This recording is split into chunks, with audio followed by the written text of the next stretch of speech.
marzo 3, 2024, estamos aquí en Fresno, California, afuera del Consulate. Estamos aquí con Ángel Noriega, que empezó ya su 7º día de huelga de hambre. Aquí tenemos también a Ángel, su hijo. Ángel, cuéntanos, ¿por qué estás aquí con tu padre? Bueno, más que nada, maestro Gamiño, es para solidarizarme con él, con su lucha que él hace. Yo de lunes a viernes trabajo, así que es casi imposible poder estar. Yo tengo que trabajar, tengo que ganar dinero, pero los días que pude estar, que son los días que descanso, yo decidí estar aquí y acompañarlo, darle mi solidaridad, mi presencia y cualquier otra cosa que él necesite. Ángel, why is it important to stand here and support of your father?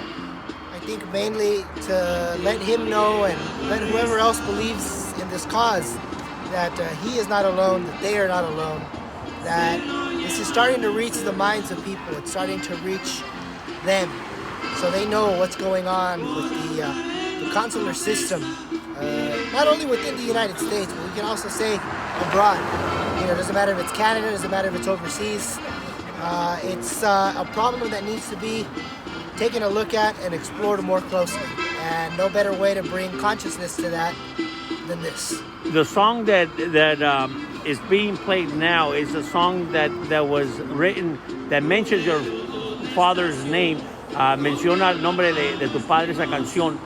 Era cuando había una protesta con Univisión y él también trabajaba para la campesina. Cuéntanos un poquito de ese relato. Claro, el año era el año 2000. Los trabajadores de KFTV Univisión 21 buscaban un mejor salario, estaban negociando sus contratos. La compañía Univisión no fue muy receptiva, no quiso darles aumento salarial, lo que ellos pedían. Entonces, trabajadores del Canal 21 decidieron lanzar una huelga de hambre que duró 43 días en su totalidad.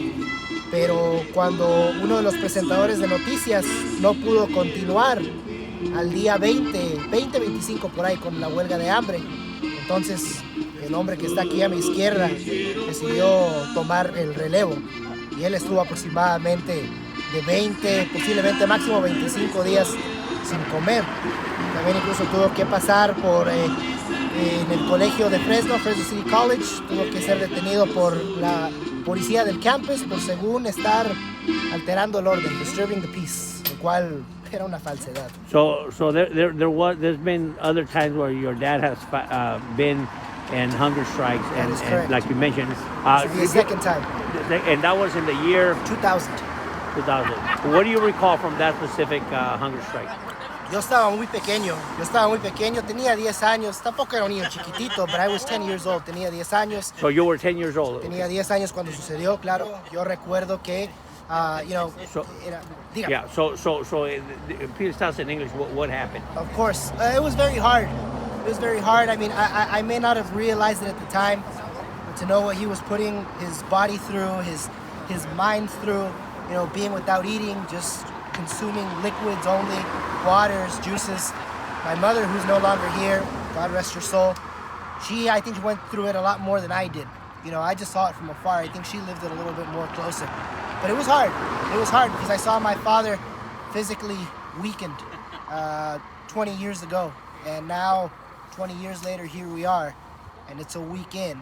And I know that physical weakness is starting to set in.